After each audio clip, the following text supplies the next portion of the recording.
Let me give you just a few tips on time management essentials.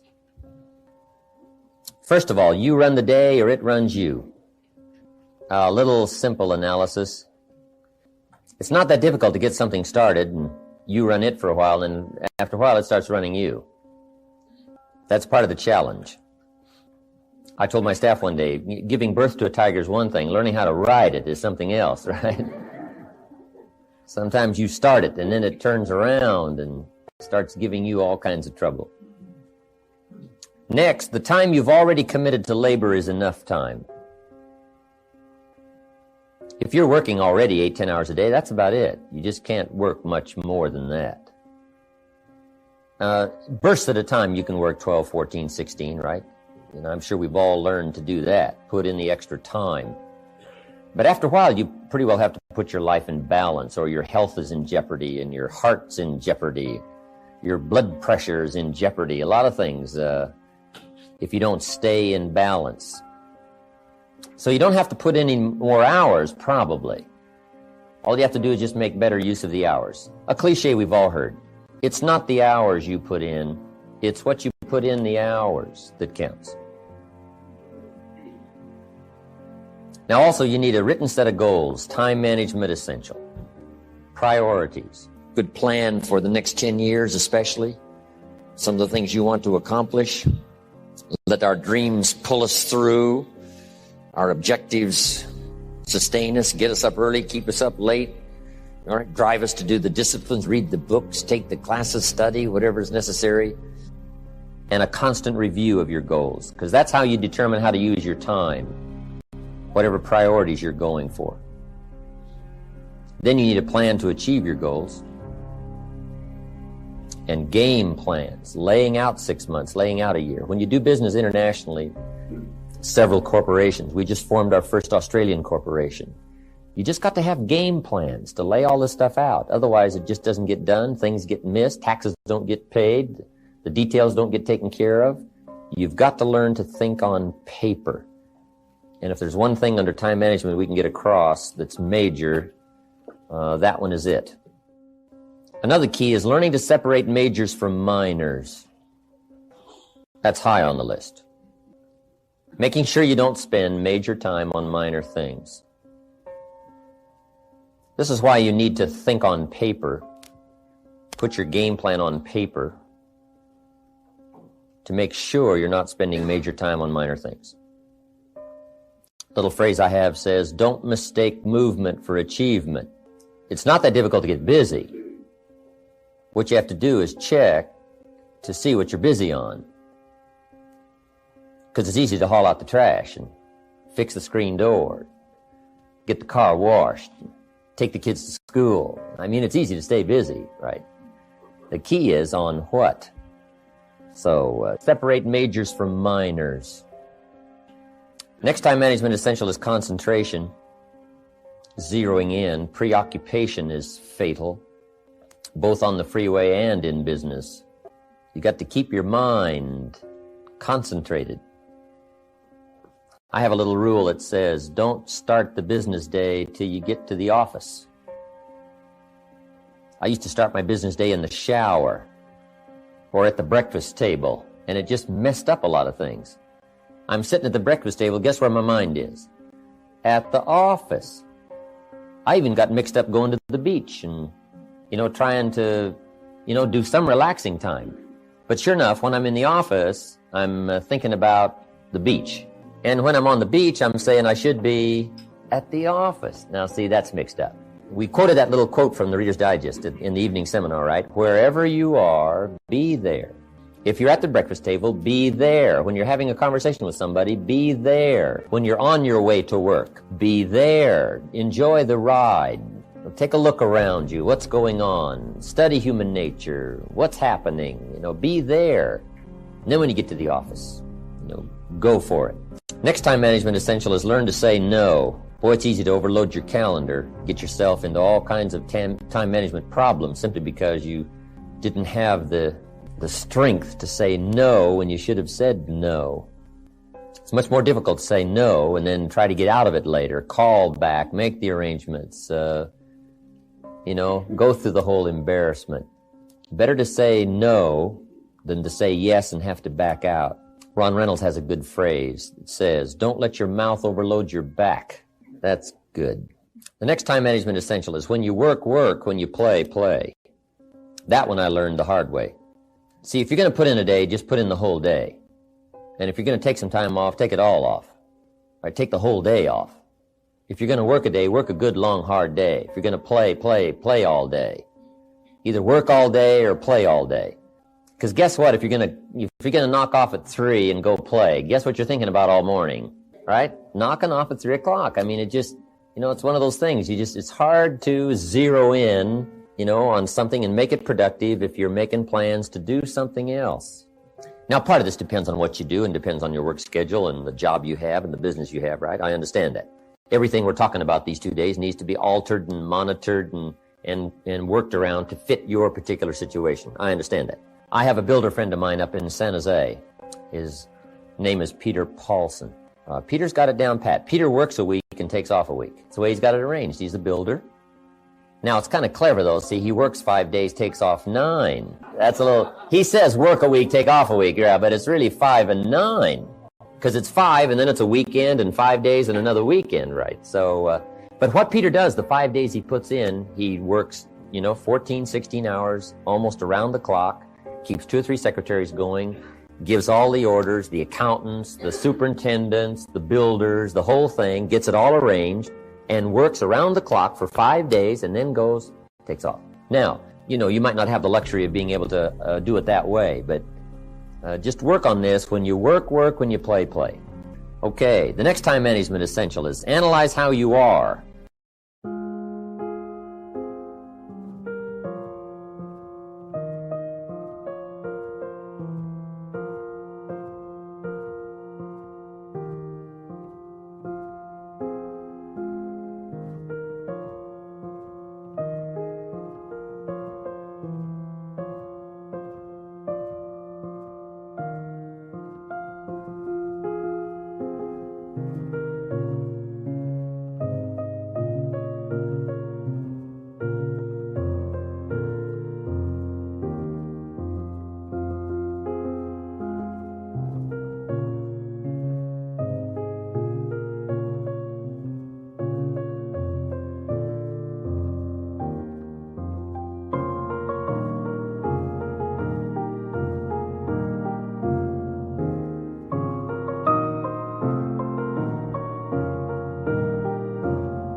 and then either compensate for it or change.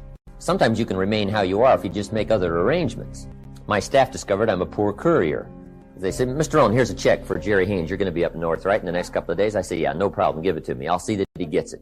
Guess when I next hear about that check? From my cleaners. Saying, Mr. Rohn, we found this, right? Now, I say, look, I know I messed up that time, but, next time I'll make sure. See, but it just doesn't work. I'm not good at it. So we've got a little rule at our office that says, don't give the chairman anything, right? Don't. It won't arrive. He can talk good, but he's a poor courier. It won't get there. So you just got to analyze how you are and then make the compensations for it. Now, you can promise to change all you want, right? But if you're not going to, then make the other arrangements. I finally got somebody to help take care of reading financial statements and taking care of, a lot of corporate business and matters that I promised I would do myself, but I just never did get it done.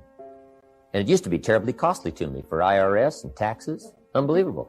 But I finally got somebody to take care of that. So if you're not going to change, if you're not going to do it, even though you promise yourself year after year, just then make arrangements to see that it gets done. So analyze how you are.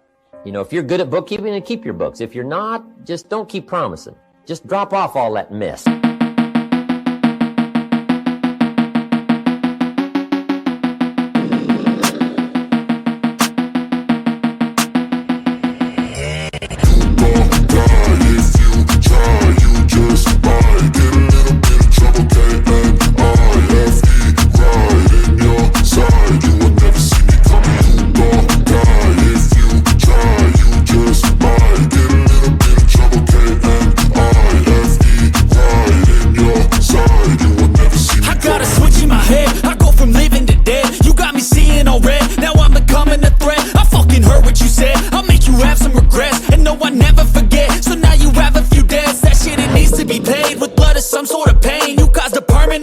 Which has determined your fate. I've never seen so clear. I feel the end and it's near. The day of reckoning's here. The sound of deafening fear. You won't die if you try. You just might get a little bit of trouble. K-N-I-F-E right in your side. You will never see me coming. You won't die if you try. You just might get a little bit of trouble. K-N-I-F-E right in your side. You will never see me. My energy is next level, so damn you better be careful. I got an angel and devil, he snaps me straight in the temple. I'm ready to be a rebel, I've got a lot of potential hidden inside of this vessel. That shit is so exponential. I need a first class ticket to the top, no limit. I don't play no gimmicks, I'ma take you to the clinic. If you want a taste, come at me and you will be replaced. They won't find a trace of you anywhere or any place. You won't die if you try. You just might get a little bit of trouble. K-N-I-F-E right in your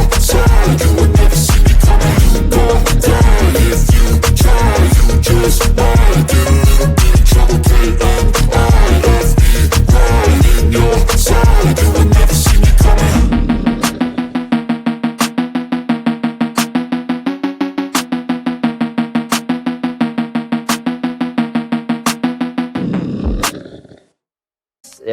Twice a week or once a month in somebody's lap and say, here, figure this out and I'll pay you to do it. Sometimes for $100 a month or something, $50 a month, somebody will just, calculate a lot of stuff for you. Just save yourself all the grief of promising and never doing it. So analyze how you are. That's very important. Next time management essential is beware of the telephone. Beware of the telephone, a useful tool, but it can also get you into trouble. So you got to watch the telephone on time management. Here's one way to use the telephone. Make sure you make an agenda before you make a call. Make a little list of what you're going to talk about before you call. Don't try to think and call out of your head. But if you don't have this agenda, you wander around, talk about all kinds of things that probably aren't essential. And then you have that at the end of the telephone conversation. You say, let's see, there was something else I was going to talk to you about. I can't think of it right now. If I think of it, I'll call you back. See, you just, great time waster. Also, when you make an agenda, it's really great when you come back to recall the conversation. Remember we talked about doing these 3 things? You say, no, we didn't go over that. Say, well, let me see. Oh, yeah. There it is in my log, the agenda of the telephone conversation.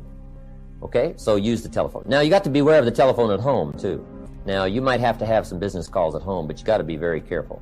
The phone can be an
incredibly disturbing influence on family and social, personal life.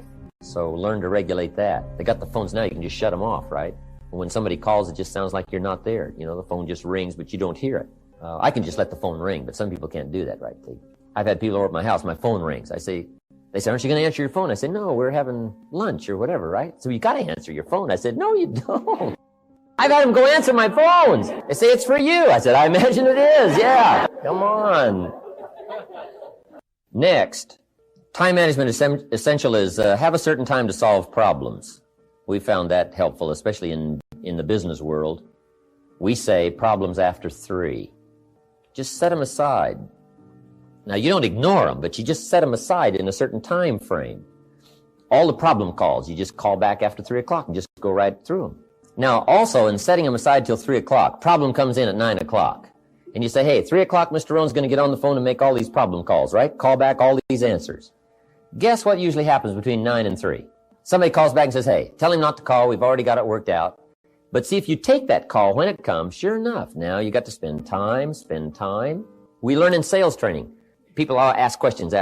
You say, hey, save that till training class. Bring that question to training class. You just learn those time-saving things so you don't have to cover the same.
Same things with each person.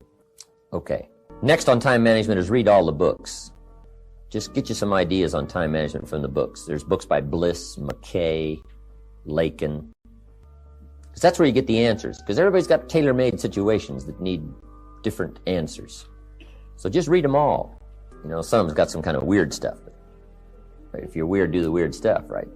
Whatever. Read it all. Next time management essential is be more alert.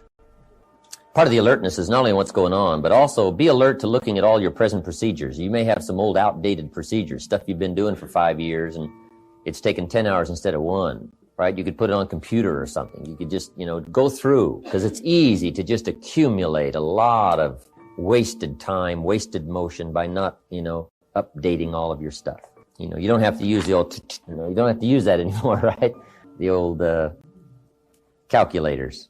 They got the neat, easy stuff, right? Just go through and make sure you're not bogged down with some old, antiquated stuff that's wasting a lot of time. And then be more alert. Take a look at what's going around you. Say, hey, I've been going from here to there and it's taking too much time. In sales management, we teach, don't go across town until you've gone across the street. Have they heard your story across the street? Guys, I got this hot prospect 40 miles away.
It just probably isn't worth the time. It's too far. The span of distance is too long. Just shorten up the span. So be alert as to those kind of time wasters. The last one here is ask questions. When you get ready to talk to somebody, ask some questions. It might save you a great deal of time. Because it's easy to talk to somebody for an hour and then discover you've been on the wrong subject. Or maybe you're talking to the wrong person. Say, who are you? Oh yeah, John, I forgot. You're talking about somebody else's problem. No, ask questions. Then you can get right to the heart of the matter. And then after you've asked a couple of questions, ask a couple of more. Because you can ask somebody, hey, what's wrong? It's not going well, what's wrong? Guy says, well, I can't seem to get at it. And then you just go on, here's how you ought to get at it, and so on, when that's not really the problem. Most people at first don't disclose the real problem. Make sure you learn that in management. Most people at first don't disclose the real problem. They disclose the surface problem. Sometimes the real problem is the problem. Guy says, well, I got some problems at home. So, oh, that's why you're not getting out there. I've been talking about hitting it when the real problem is something's wrong at home. Let's talk about that. See, just a couple of questions, and you just save yourself an hour. You save yourself talking too long about the wrong things just by asking the questions, okay?